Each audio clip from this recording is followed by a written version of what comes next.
tahanan na pag-uuwi kayo, parang sarap magpahinga, sarap matulog, yung mga ganon. Tapos nagagawa mo yung gusto mo. Kaya sabi ko salamat talaga, salamat kay Lord kasi hindi niya kami pinababayaan kahit marami kaming pagkukulang or kasalanan. Tapos, yun nga, sa good health din ng mga anak ko. Salamat kay Lord kasi hindi niya binigyan ng sakit ngayon yung mga anak ko na yung kahit ubot sipon man lang siya is madali lang siyang ma-resolve ng tubig-tubig lang kasi water therapy lang ako talaga sa mga anak ko eh. Hindi ako mahilig magpainom talaga ng gamot. Oo.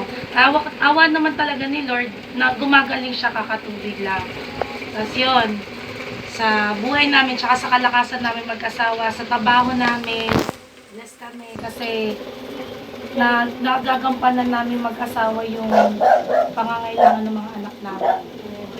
Thank you kayo. Tsaka sa, yun nga sa atin, sa mga kapatiran, salamat kay Lord kasi nakakilala ko sa kanya dahil din sa inyo mas lalo ko siyang nakikilala kasi habang tumatagal na naririnig ko yung word of God, mas lalo kong na parang nabibless. Salamat sa inyo. Yan.